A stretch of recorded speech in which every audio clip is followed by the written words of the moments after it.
Muy buenas tardes y bienvenidos a Radio Universidad de Salamanca, a nuestro programa, al programa de Alberto Sansegundo, Todos los libros, un libro que se realiza quincenalmente cada miércoles, y este miércoles pues nos toca, es día 17 de noviembre de 2021. Muy buenas tardes, Alberto, ¿qué tal estás? Hola, ¿qué tal? ¿Qué hay? Buenas tardes. Muy bien, muy contento, como siempre, de estar aquí de nuevo, presentando libros, y me quedo un segundito con la idea de quincenalmente. Sí, como saben ya los oyentes más habituales, este curso hemos empezado con sesiones quincenales.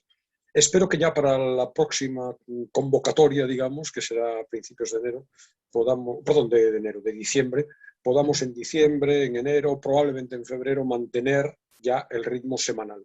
No aseguro que vaya a ser así hasta final de curso, pero los próximos 3 meses yo creo que sí. O sea que ahora Bueno, vamos a y tener un además en paso. diciembre nos viene muy bien, Alberto, que ya sabes que se avecina una época en la que solemos tener un poquito más de tiempo para nosotros y para nuestras aficiones.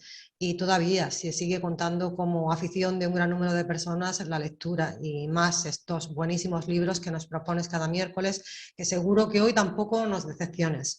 Nos decepcionas. Con qué abrimos o qué libro nos vas a Sí, comentar en el día de hoy? un libro formidable. Quiero decir que con respecto a diciembre y Navidades, los libros que tengo pensados para ese mes de diciembre son especialmente navideños. Ya veremos en su momento por qué. Ya desvelaremos el misterio.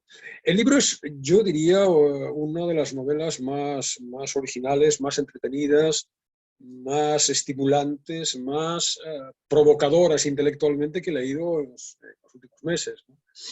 Eh, y no solamente es un juicio mío, es un libro que está teniendo un extraordinario éxito de ventas, inicialmente en Francia, que es donde se publicó originariamente, y además donde obtuvo el año pasado, en 2020, el premio Goncourt, que es probablemente el más importante de la literatura francesa. Como el Cervantes nuestro sería, ¿no? Equiparable. Sí, sí, en cuanto a repercusión y prestigio e impacto, pues probablemente sí. Pero también en España. Por cierto, Alberto, aprovechamos y metemos la cuña para quien no conozca todavía el premio Cervantes de este año, que tú seguro que lo sabes, Sí. una poeta uruguaya española. Sí, Cristina Peligrosi, que es una escritora fantástica, es extraordinaria. Yo aquí en Todos los libros, un libro, no lo he sacado nunca, pero en Buscando Leones en las Nubes, el otro programa mío en Radio Universidad, sí que ha aparecido con textos suyos, textos poéticos, también algo de prosa. Sí, sí, una escritora muy reseñable, ¿no? Quizá más adelante, ya sabes que los ritmos de todos los libros, un libro, son lentos, es muy difícil mantener con tal cantidad de estímulos y de impactos, incluso también diríamos comerciales, mediáticos, que ocurre cada semana. Es muy difícil mantener ese ritmo y mantenerse en un programa que se presenta un libro ahora cada 15 días, normalmente cada semana, mantener la presencia de todo lo que resulta interesante o lo que resulta actual, ¿no? No descarto que en meses, incluso en temporadas futuras, pueda aparecer esta escritora uruguaya que, bueno, yo no la conozco extraordinariamente, no he leído mucho de su obra, pero lo que he leído sí que me ha interesado. Muy bien, Entonces, no bueno, interrumpimos más, vamos con sí. esta propuesta que es Sí, no, igualmente decía, interesante y que además me comentabas que es un éxito en su país, en Francia, tan éxito que ha obtenido el concurso. claro, no, y además decía que no solamente es esta opinión mía personal, que la califico de novela extraordinaria, sino que también tiene éxito de ventas. En España también llevan no sé cuántas, pero más de 10, bastantes más, probablemente de 10 ediciones. He leído en alguna entrevista con él, con el autor, ahora contra quién es, tiene ya más de 40, cerca de 40 traducciones a 40 idiomas diferentes, quiero decir. Por tanto, este juicio de algo, de una que la califica de novela estimulante, parece que lo comparte mucha gente, ¿no? El libro se llama La Anomalía, voy a presentar ya su portada. Su autor es Hervé Letelier, no sé si, como siempre. Sí, aparecen unas bañistas, ¿no? En Lo la interesante es portada. que aparecen unas bañistas duplicadas. No tanto, importante no es tanto que sean bañistas como que estén duplicadas. Hervé Letelier, se llama La Anomalía, como digo, lo publicó en abril de este año, Seis Barral en España, con traducción de Pablo Martín Sánchez, que es un escritor, aquí en Todos los libros, un libro presenté hace unos años, yo creo que fue su primera obra, El anarquista que se llamaba como yo. Luego hablaremos de él porque es un traductor idóneo para este escritor, por razones que luego comentaremos. Bueno, y vinculado además a Salamanca y a Béjar, Pablo Martín Sánchez, Sí, también para que se efectivamente, sepa. así es. Entonces, Hervé Letelier yo no lo conocía de nada antes de esta para mí deslumbrante aparición. Parece que tiene una extensa obra, que yo sepa no está traducida a España, parece también que se ha movido en géneros muy diferentes, poesía, teatro, novela, también cuentos. La nota biográfica que aporta la editorial señala que él es matemático, es también editor, es crítico literario, con una presencia, al parecer, importante en los medios, porque tanto en la prensa escrita como en el medio radiofónico tiene apariciones constantes. Como editor, él ha presentado en Francia a dos escritores, Raymond Queneau y Georges Perec, que pertenecen a un grupo, pertenecían, ambos están muertos, al que también pertenece Letelier, que es el Oulipo. Son las siglas en francés de Ouvrier de Littérature Potentielle, es decir, taller de literatura potencial. Y es un movimiento extraordinariamente interesante que yo llevo mucho tiempo leyéndolo, claro, pero queriendo traerlo a todos los libros un libro. Y bueno, no va a ser hoy el momento, pero sí la ocasión de que apunte a nuestros oyentes bueno, una promesa. En los próximos meses espero dedicar un programa monográfico a diferentes autores relacionados con este movimiento, que es un movimiento que tiene mucho que ver con la matemática, tiene mucho que ver con el juego, es una literatura que se construye desde llamémosla así, por resumir muchísimo la idea, desde las constricciones en el mismo sentido en que un soneto es una constricción, tiene una métrica determinada, tiene una rima determinada. Bueno, pues las constricciones aplicadas el juego, por lo tanto, porque es encajar una narración en determinadas premisas.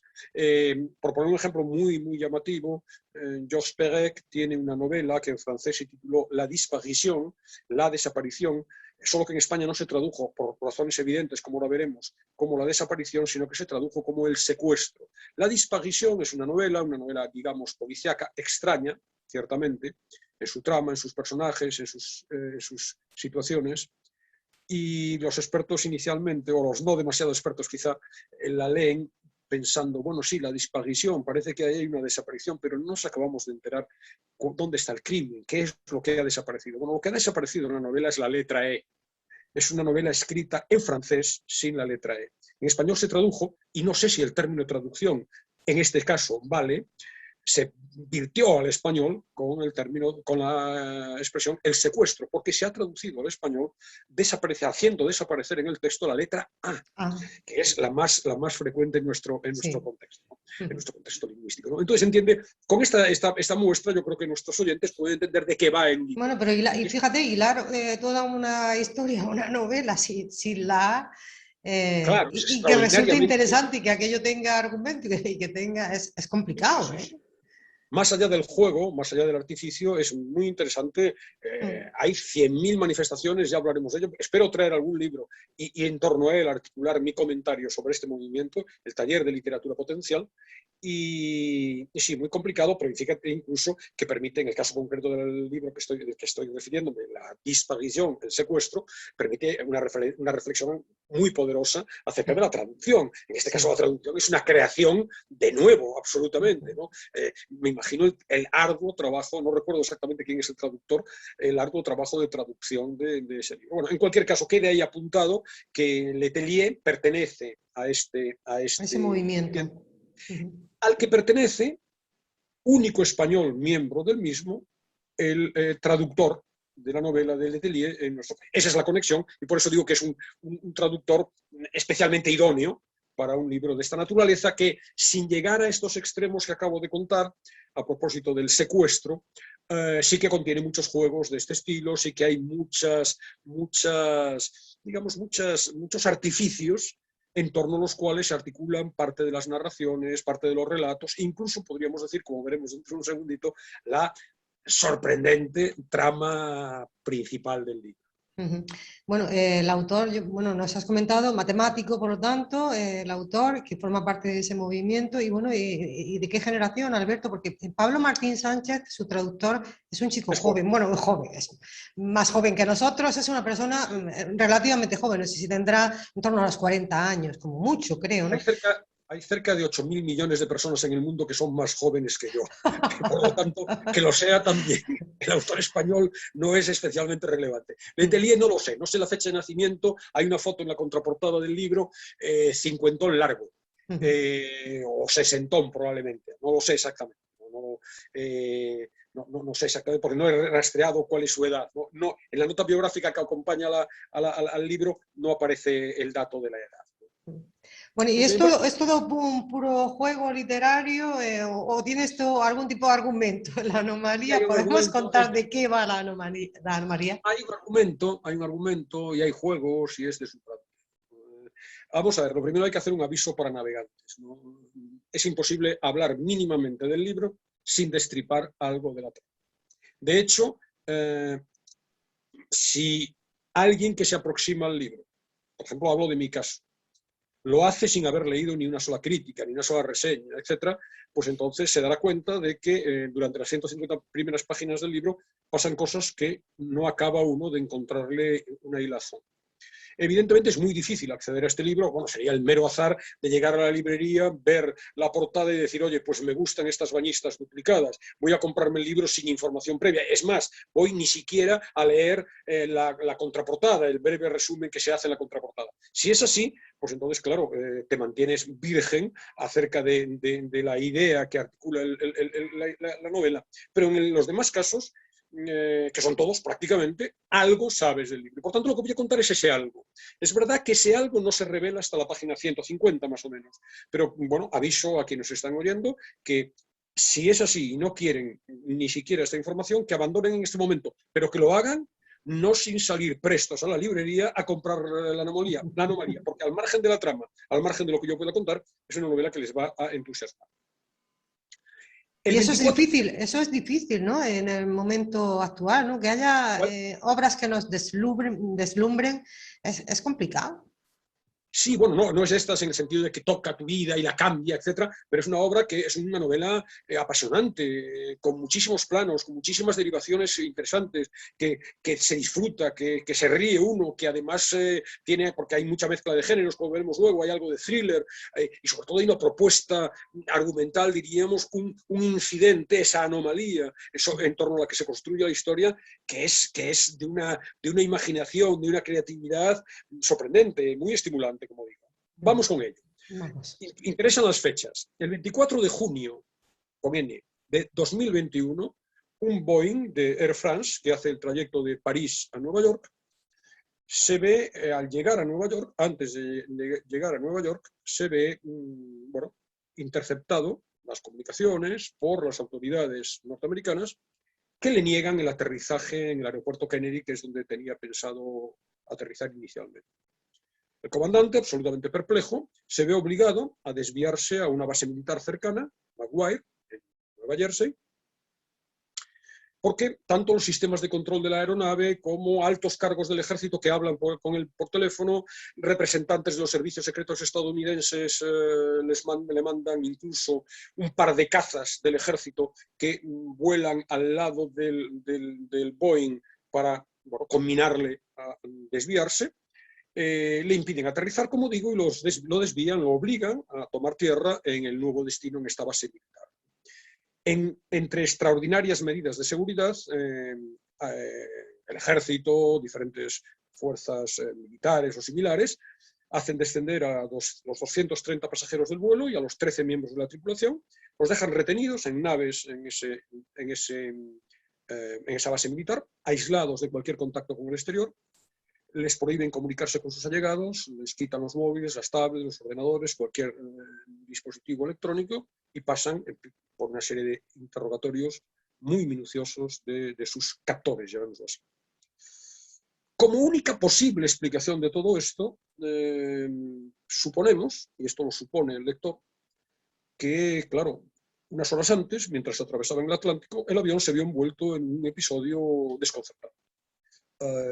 Vieron llegar, el comandante, un frente frío, de nubes impresionantes que los radares no habían detectado, un muro gris, opaco, que se acerca a la nave a una velocidad vertiginosa, que engulle las nubes con voracidad depredadora y que, bueno, incluso maltrata la nave, un bombardeo de granizo, se rompe la superficie exterior del parabrisas, hay turbulencias enormes, la nave se zarandea, se ve zarandeada, los pilotos están conmocionados, los pasajeros, como puedes imaginarte, pierden los nervios, se pierde también por parte de los comandantes el control de los instrumentos, las pantallas, los ordenadores fallan, se interrumpe la conexión con el aeropuerto, pánico generalizado en el avión y después de unos minutos de angustia interminable, el avión recupera la normalidad, sigue en su vuelo sin mayor digamos, alteración, más allá que de repente, como digo, aparecen esos cazas, aparecen las autoridades militares y lo obligan a desviarse. 3 meses antes, estamos hablando de esto del 24 de junio, por lo tanto 3 meses antes, exactamente 106 días antes, el 10 de marzo, después de verse envuelto también en estas enormes turbulencias, el mismo avión, no el mismo modelo, el mismo, exactamente ese mismo avión, el AF066 París-Nueva York, con la misma tripulación, con los mismos pasajeros, no el mismo número, no iguales, no parecidos, no similares, los mismos. La misma personalidad, los mismos nombres, las mismas profesiones, las mismas circunstancias familiares, los mismos documentos identificativos, el mismo ADN había aterrizado con normalidad en el aeropuerto neoyorquino. Eso sí, todos habían vivido unas pocas horas antes este episodio de turbulencias que los conmocionó, pero que no impidió que aterrizaran con normalidad y a partir de su llegada a Nueva York reanudaron sus existencias en Nueva York, algunos volvieron a París, etcétera, etcétera. Esta es la anomalía que da lugar al título. Y entiendes el porqué de las bañistas duplicadas. Lo importante no son las bañistas, lo importante es que están duplicadas. Ese es digamos, el núcleo temático, el punto de partida temático, ciertamente inusitado, con el que se construye la historia. Nosotros esto no lo sabemos como lectores si no hemos leído la información previa o si alguien no me está hasta la escuchando, página 100 y algo, ¿no? hasta 150 y tantas páginas. No conocemos por llamarlo, este desdoblamiento de la existencia, esta fractura insólita en la textura de lo real, bueno, que desconcierta y que, insisto en el otro adjetivo, estimula. Entonces, bueno, el libro se divide en más o menos 3 partes. En la primera parte se nos van presentando, sin que en principio el lector vea ningún vínculo entre ellos, una decena de personajes que sí, en cuanto vas leyendo y vas viendo, accediendo a la vida de 2, 3 de ellos, te empiezas a dar cuenta que todos ellos coinciden en ese vuelo, pero tú no sabes qué es lo que está pasando en ese vuelo. Es más, en ese momento no sabes a qué vuelo nos estamos refiriendo, si al de marzo o al de junio. Por cierto, Letelier, con muy buen criterio, porque si no sería prácticamente imposible seguir la novela, a partir de esa página 150, automáticamente llaman a los personajes el fulanito de marzo, el fulanito de junio. Porque si no sería, como digo, muy complicado. Entonces nos presenta una decena de pasajeros del Boeing en historias aparentemente autónomas, con estilos y registros literarios radicalmente distintos, lo que prueba también el talento que tiene Letelier como escritor, porque se mueven en dimensiones, se mueven en registros muy diferentes. Entonces conocemos, y sí que yo creo que puede resultar útil al oyente que conozca a alguno de los personajes para que se vea por dónde van los tiros de las narraciones. Engancha la novela, no solamente por este punto de partida, sino engancha porque las historias en sí mismas se sostienen. Cada una de ellas daría lugar perfectamente, podría dar lugar a otra novela. Claro. Entonces conocemos a Blake, que es un sicario, es un asesino por encargo, que ya lo conocemos desde pequeño tiene una inclinación innata al asesinato y a la vez lo compatibiliza esa profesión como sicario con una apacible y convencional vida de esposo y de padre de 2 hijos. Conocemos a un escritor, que es Victor Meisel, que bueno, con más éxito de crítica que de ventas, que ha pasado de los 40 y tantos años, se gana la vida con las traducciones, va de fracaso sentimental en fracaso sentimental, está esperando encontrar la mujer, digamos, de su vida, y parece encontrarla en un congreso al que va alguien en el que se fija, una mujer en la que se fija, en un simposio, intercambia unas palabras superficiales, banales con ella, pero le deslumbra, y casualmente en el vuelo de París-Nueva York, en el de marzo, parece entreverla entre los pasajeros, pero solamente, ¿no? En cualquier caso, el incidente, la turbulencia del vuelo, bueno, entre la turbulencia del vuelo y la aparición ahí fantasmal de esa mujer, le llevan a escribir, estaba más o menos paralizada su carrera como escritor, le llevan a escribir una novela que se llama, y ahí entran los juegos de Letelier y de Oulipo, que se llama La Anomalía. Y se debe, la escribe impelido por una fuerza oculta que no se sabe muy bien de dónde nace, y que acaba siendo un éxito de ventas, y además lo acabará convirtiendo en un escritor de culto. Luego hay una montadora cinematográfica que tiene un hijo pequeño, Luis, ella se llama Lucie Bogaert, que se siente atrapada en una relación con otro personaje, André Vanier, que es un arquitecto prestigioso, mucho mayor que ella. Ella cae deslumbrada por ese savoir-faire, por ese mundo, ese cosmopolitismo del arquitecto, pero pronto se da cuenta de que este señor muy mayor cifra en ella demasiadas esperanzas, acaba agobiándola, la acaba asfixiando y acaba abandonando. Se queja de su avidez de viejo enamorado silencioso y acaba abandonándolo. André lo vemos también en Bombay, es un arquitecto que va por todo el mundo, está construyendo la Suraya Tower, uno de los proyectos de su estudio de arquitectura, y está hundido en la depresión porque ve que su amada se va separando de él. Conocemos también la historia del comandante David Markle, es el comandante del vuelo, y en mayo de 2011, 2 meses después, y esto es relevante, del primer aterrizaje, digamos, su hermano Paul, que es médico, le informa de una manera edulcorada, de un diagnóstico de cáncer fulminante de páncreas. Conocemos también a una niñita, Sofía Clefman, que es norteamericana, tiene una vida normal. Sus padres son Clark y April. Clark es un militar de élite que presta servicios en Afganistán, en Irak. Su madre, que se casó enamorada de este personaje, se empieza a dar cuenta con el paso del tiempo de que no es tal como ese enamoramiento permitía pensar. Vive también la niña con su hermano Liam y su rana Betty.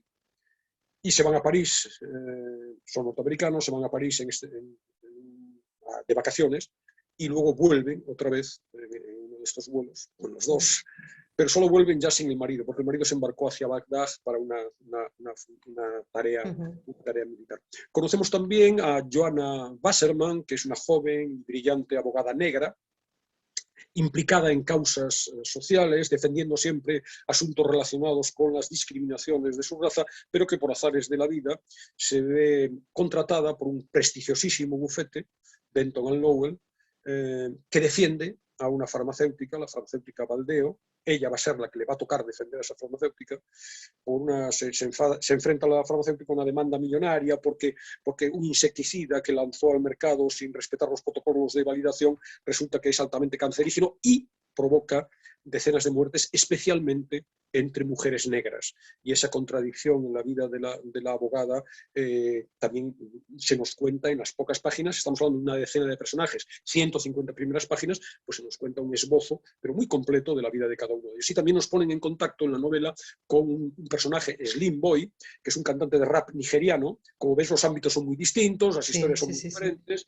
En ese sentido también es muy seductora, ¿no? Muy atractiva la novela. Se abre, te muestra muchas vidas diferentes, ¿no? Se abre a muchos frentes. ¿No? Entonces, bueno, es un cantante de éxito discreto, tiene una cierta repercusión, con algún concierto en Londres, en París o en Nueva York, y entonces viaja de París a Nueva York, lo vamos a ver en el avión, y precisamente las turbulencias, ese episodio, ese miedo atroz que han sentido todos, que los ha puesto casi al borde de la muerte, se han visto prácticamente en los últimos minutos de sus vidas, pues ese miedo lo llevó a componer en el propio vuelo una canción, Java Girls, que acaba siendo un gran hit mundial y lo acaba por convertirlo en una estrella internacional, ¿no? De manera que tenemos inicialmente estas historias, empiezas a darte cuenta, lógicamente, en cuanto oímos 2 o 3, que efectivamente todas están en un vuelo y todos han vivido esas turbulencias, pero si no has leído nada acerca del libro, dices, bueno, ¿y qué va a pasar aquí? ¿Se nos van a continuar estas historias? ¿Van a interrelacionarse? No sabemos absolutamente nada.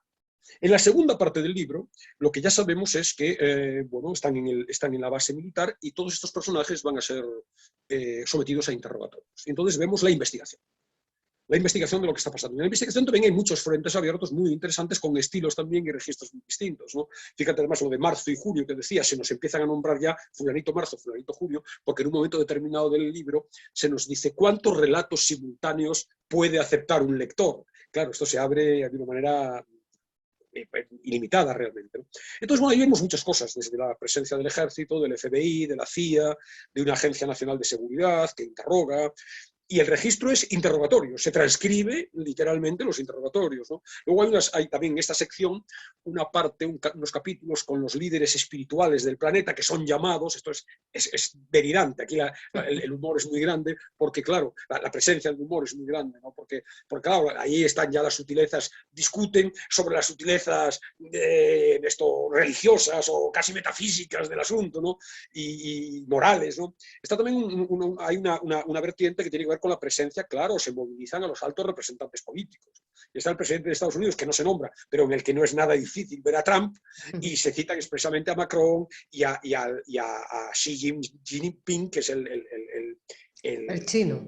el presidente chino, ¿no? Que aparecen con sus nombres. Ahí también es muy interesante, y es quizá uno de los ejes de las derivaciones más curiosas, se reúne de urgencia un equipo de científicos, con expertos en física cuántica, en biología molecular, en astrofísica, con premios Nobel, con medallas Fields de matemáticas, filósofos, para analizar las diferentes dimensiones de un fenómeno inusitado. Y sobre todo, ahí están, en este equipo, dirigiéndolo, dos personajes que van a tener un peso interesante: Adrian Miller, que es un matemático, profesor en Princeton, y luego una científica, Meredith Brewster Wong, que es asesora de la NASA y que también trabaja para Google.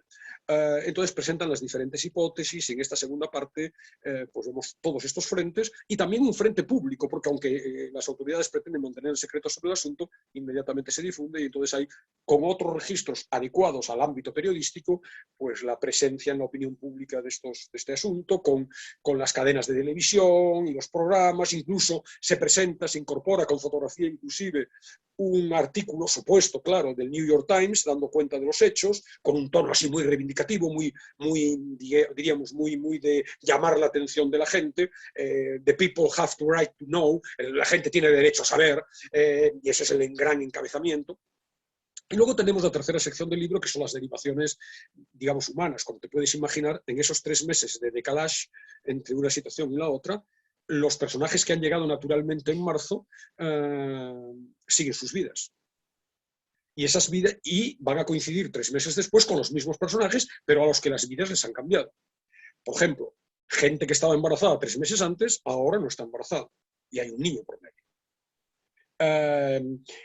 La madre montadora cinematográfica que era la que cuidaba al hijo, al pequeño Luis, ahora se encuentra que hay 2 madres que reivindican el cuidado del niño Luis. La mujer que estaba enamorada de fulanito, ahora son 2 mujeres enamoradas de fulanito, y por tanto hay que gestionar ese tipo de cuestiones. La maestría de Letelier, que ha debido, es decir, la labor de orfebrería que ha debido llevarle la elaboración del libro es extraordinaria. Es verdad que lo dibuja muy bien, no está solamente ya la genial idea, no está siquiera el talento narrativo para construir historias y personajes sólidos que se sostienen, sino también hay que encajar todo para preparar la acción para que efectivamente los personajes estén dibujados de tal manera que les pase algo en sus vidas que hagan que el conflicto, el cáncer del comandante se revela 2 meses después del primer vuelo. Pero, ¿qué pasa con el que viene después? ¿Tiene el cáncer? ¿No lo tiene? ¿Es el mismo? ¿No es el mismo? Un juego, realmente es todo un juego lo que plantea, ¿no? Yo no Claro, sé pero si se fíjate, disfruta bueno, veo que sí, veo que sí, que a ti te ha gustado mucho la sí, anomalía. extraordinariamente, porque tiene, además de la dimensión estrictamente literaria, diríamos, esta cuestión casi de juego de ingenio, de reto intelectual, de mantenerte activo y cuestión de thriller, en ese sentido, thriller intelectual. Hay una versión de thriller también, porque el sicario, una de sus hazañas, digamos, tiene que ver con ese mundo de liquidar un personaje, etc. Pero thriller intelectual, por tanto, hay tensión narrativa extraordinaria, infinidad de dimensiones, como digo, porque hay acontecimientos, enfermedades, rupturas sentimentales, y luego el juego, diríamos, matemático, pero también de ingenio, también de poner en tensión la inteligencia con respecto a cómo se solventa este tipo de situaciones. Hay además infinidad de otros factores que hacen el libro, a mi juicio, muy apreciable. Esto que ya he apuntado varias veces, que es el carácter poliédrico del libro. El libro se mueve en infinidad de géneros, ¿no? Tenemos una narración convencional, por un lado, pero está la ciencia ficción, como puedes imaginar, y el relato distópico también. Está el thriller. Hay pasajes humorísticos, pero incluso construidos casi puramente desde esa lógica. Está la comedia sentimental, hay novela filosófica o de tesis, hay un texto experimental también, ¿no? Están, como hemos dicho, los juegos literarios tan queridos para el taller de literatura potencial. El planteamiento, desde luego, es sorprendente. Yo no sé si el desenlace también lo es o si hay desenlace como tal. Sí, bueno, yo ahí sí que no puedo contar cosas, no hay un desenlace cerrado, pero sí que algunas de las historias, obviamente, tenemos que saber quién se queda con el niño, tenemos que saber qué pasa con los enamorados, pero yo ahí, incluso tenemos que saber qué pasa con el cáncer del comandante, yo ahí no... Pero lo soluciona, sí que lo soluciona Letelier, ¿no? En la medida en que esto tiene una solución coherente, ¿entiendes? Que esto, claro, es imposible, ¿no? Por tanto, son otros aspectos los que a mí me parecen también sugerentes. Por ejemplo, toda la idea de, digamos, de reflexión a la que se abre, ¿no? Todas las sugerencias de análisis, de pensamiento, la dimensión filosófica que podríamos llamar, o religiosa, o hasta metafísica, ¿no? Fíjate que, y la científica, por supuesto, ¿no? Y esto es muy interesante también, ¿no? Quiero comentarlo, ¿no?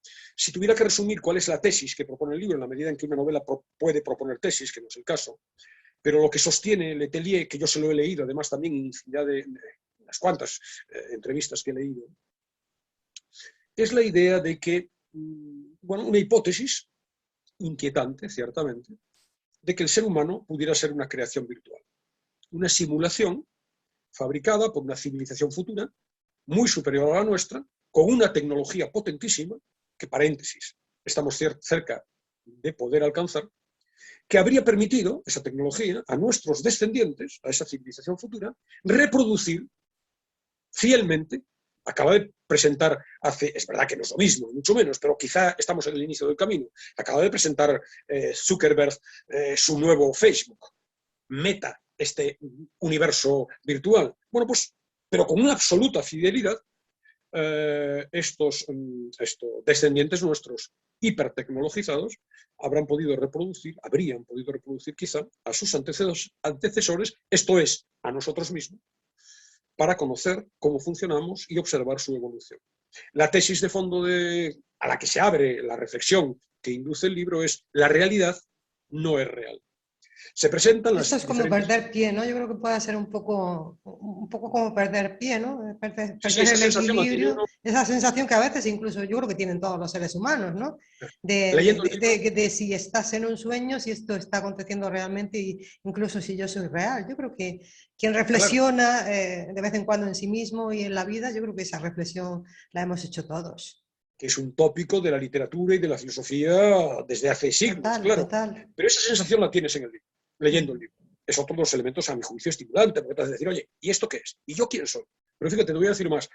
Plantea Letelier, en boca de los científicos que analizan el asunto, tres posibles hipótesis: la del gusano, la de la fotocopiadora y la de Bostrom, por la que se decanta la investigación principal de los expertos en la novela, y el propio Letelier es la de Bostrom. Él parte de esto que es muy conocido y está muy estudiado, la ley de Moore. La ley de Moore postuló que cada año y medio, cada 2 años, la potencia de los ordenadores se duplica. Y en ese proceso de aceleración geométrica estamos, ¿no? A partir de ahí, otro personaje existente realmente, un ingeniero norteamericano, Eric Dressler, que es especialista en nanotecnología, formuló, y esto está recogido en el propio libro, la posibilidad de crear, cito literal, un sistema del tamaño de un terrón de azúcar capaz de reproducir 100.000 cerebros humanos. Bostrom, que es un filósofo y profesor de Oxford, formuló en 2002 esta teoría. Somos, dice, seres virtuales recreados tecnológicamente por una futura inteligencia colectiva desbordada. Y esta tesis es la que sustentan los investigadores para intentar explicar el asunto. Si a alguien que nos oye, y a nosotros mismos, claro, nos resulta terrorífico y nos sume en la perplejidad una formulación de este estilo, debo decir que hace unos meses, en un artículo de la Scientific American, una revista americana de ciencia prestigiosa, se calculaba la probabilidad de que la teoría de Bostrom fuera cierta. 47% de probabilidad de que esa teoría sea cierta.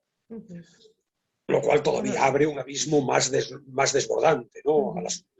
Dime, bueno, ibas realmente a- estamos hablando también, yo creo, de dos parámetros, el espacio y el tiempo. Yo creo que es aquí lo que se puede estar conjugando, ¿no? En todo este juego que nos está proponiendo Letelier. Yo estoy recordando en muchos momentos la película Resplandor de Stanley Kubrick, ¿no? Con ese tiempo también que giraba de una manera tan extraña, ¿no? Que aparecían de pronto personajes allí de 40 años antes. Yo creo que al final aquí con lo que se está jugando también es con esa complejidad también de lo que es el espacio y lo que es el tiempo.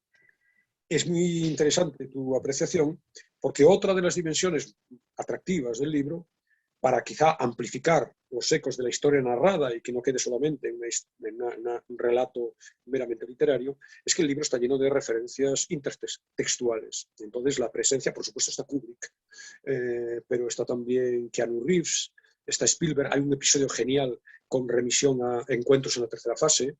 Está El nombre de la rosa y Christian Slater, se menciona. Hay escritores no solo de ciencia ficción, pero también Arthur C. Clarke, pero está Coetzee, está Georges Perec, claro, está Voltaire, Shakespeare, filósofos, Nietzsche, Spinoza, Descartes vamos a castellanizar, en donde también con el humor clásico de Tellier, la frase pienso, luego existo, se sustituye con un pienso, luego lo más probable es que sea un programa informático.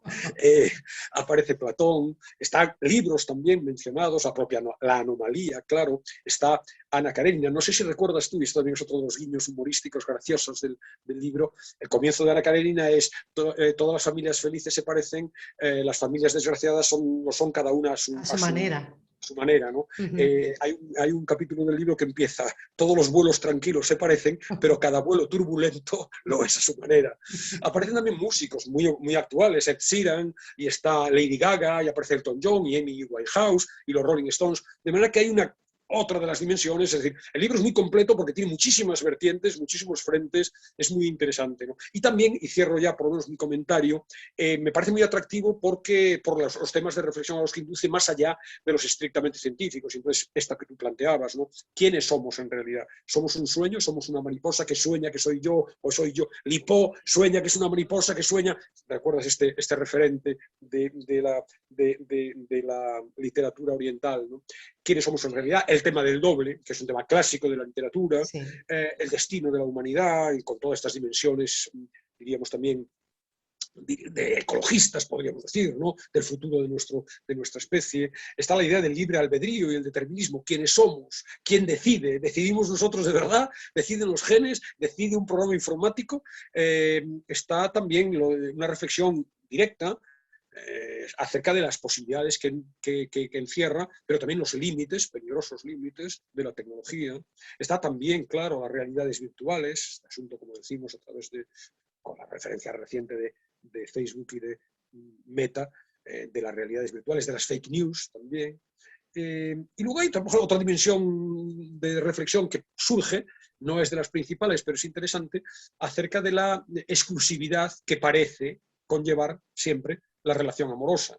Claro, hay un cuestionamiento de esa exclusividad, tanto que de repente tus enamoradas son dos, que son la misma.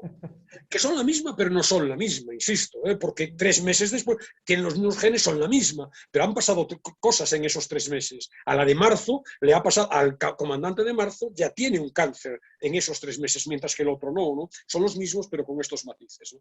Entonces, como ves, hay un punto de partida muy sugerente, muy original. No extraña que se le haya dado el premio, aunque solo fuera por ese punto. Ahora, luego hay un tratamiento literario muy poderoso, con un talento narrativo extraordinario y luego muchas dimensiones y luego también una construcción de un puzzle en la que, pese a los conflictos, porque pese a las dificultades de entenderlo todo, porque no es posible, encaja todo, se articula todo de una manera muy coherente, de modo que, como preguntabas, no solo es que no resulte un obstáculo para el lector toda esta complejidad, sino que al contrario Un es estímulo. un estímulo. Uno no quiere dejar de leer, abandona sus obligaciones para venir a casa y poder volver a leer, a seguir leyendo algo. Bueno, y Alberto, me has comentado además que todo un éxito, no solamente en España, sino en 40 idiomas ha Y no sido me extraña, traducido ya, insisto, ¿no? porque es muy, muy llamativa, ¿no? Es algo muy distinto. Es verdad que si conoces el MIPO, el taller este de literatura potencial, pues este tipo de cosas, fíjate que Raimon Queneau, yo lo presenté porque de este grupo no he hablado en todos los libros un libro, pero sí en Buscando Leones en las Nubes, y Raimon Queneau tiene un libro que se llama Ejercicios de Estilo, con arreglo al cual, sobre su base, yo hice Buscando Leones en las Nubes 2 programas, eh, que es la misma historia contada, creo recordar, 100 veces diferentes, con 100 estilos distintos, 100 registros lingüísticos distintos. Lenguaje Shelley, científico, con juegos de estos clásicos, por ejemplo, un juego clásico del taller de literatura potencial, insisto que haremos un monográfico sobre esta cuestión. Un juego clásico es, por ejemplo, el S+3. S+3 quiere decir que cualquier sustantivo que salga en un texto, en un lugar de la Mancha, de cuyo nombre aquí no quiero acordarme, cualquier sustantivo que aparezca en el texto se sustituye por S+3. El sustantivo que aparece 3 veces después, el tercer sustantivo a partir de él, en el diccionario de la Academia. De tal manera que, claro, el texto se convierte en algo inteligible, pero a la vez extraordinariamente sugerente, poético en ocasiones, ¿no? Bueno, pues por ejemplo, los ejercicios de estilo de Raimon Queneau, alguno de los capítulos está contado con esta lógica. O por ejemplo, sin la letra E. O, por ejemplo, con todas las palabras del texto, es un texto corto, un señor que se encuentra con un amigo en un autobús, luego baja del autobús y al cabo de un rato lo vuelve a ver en otro sitio donde alguien le señala unos botones que lleva en su abrigo. Esa es la anécdota, una cara de una página. Pero esa anécdota se repite 100 veces con lenguajes diferentes. Por ejemplo, una de ellas es todas las palabras empiezan por la misma letra. Todas. Incluso los artículos.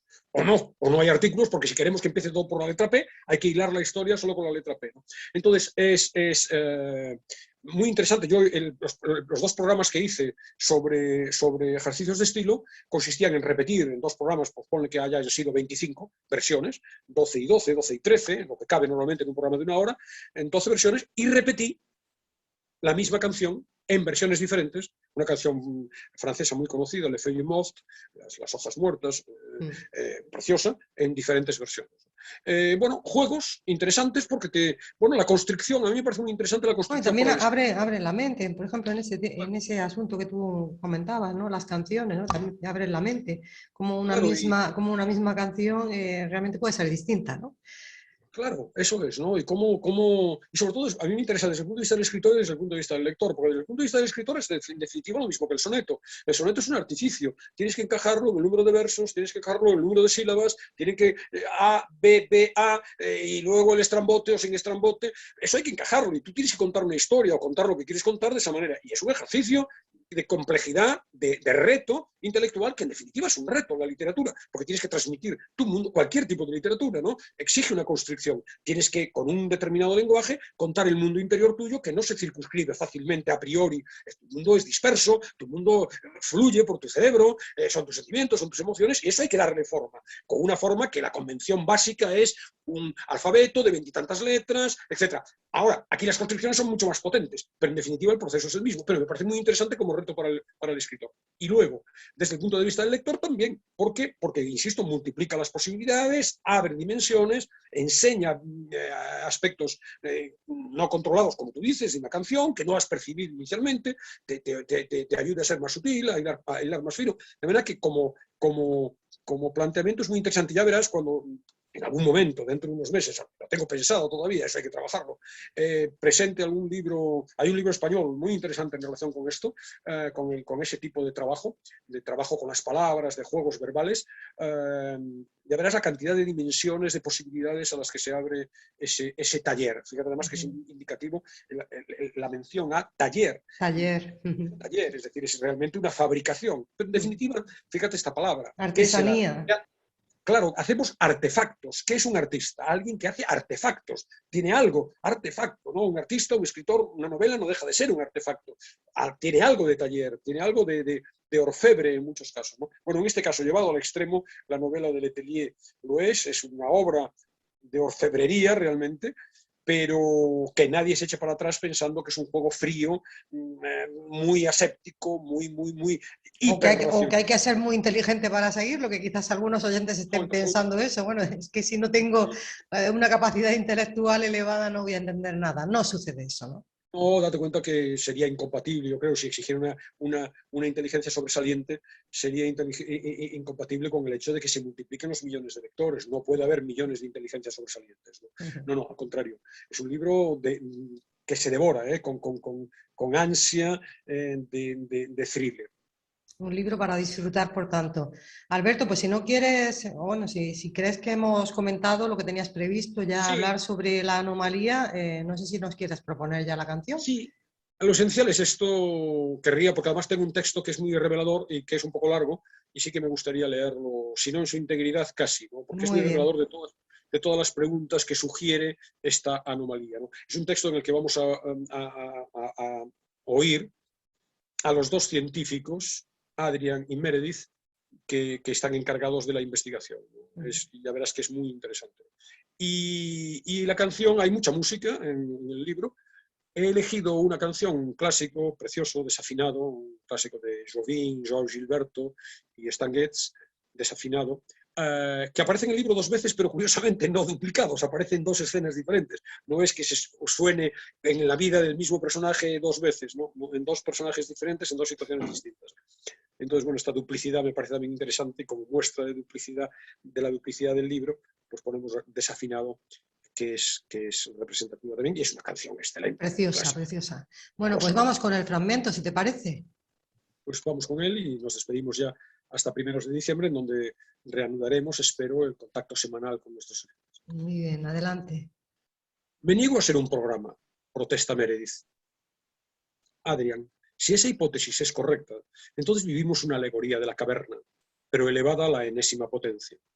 Y eso es insoportable, que no podamos acceder más que a la superficie de lo real, sin esperanza alguna de alcanzar el conocimiento verdadero. Bueno, pase, pero que encima esa superficie sea una ilusión, ya es para pegarse un tiro. No sé yo si pegarse un tiro sería propio de un programa, intenta calmarla Adrian mientras le ofrece el tercer café de la mañana. Pero Meredith está furiosa, completamente fuera de sí, aunque sea a todas luces un efecto indeseado del modafinilo que toma cada 6 horas para no dormirse. Adrian encaja una retahíla de preguntas para las que Meredith no exige respuesta. Las hay de todos los colores. ¿El hecho de que no me guste el café está inscrito en mi programa? ¿Y la resaca de ayer, cuando me convertí en una esponja de tequila, también era simulada? Si un programa desea, ama y sufre, ¿cuáles son los algoritmos del amor, el sufrimiento y el deseo? ¿Estoy programada para cabrearme al descubrir que soy un programa?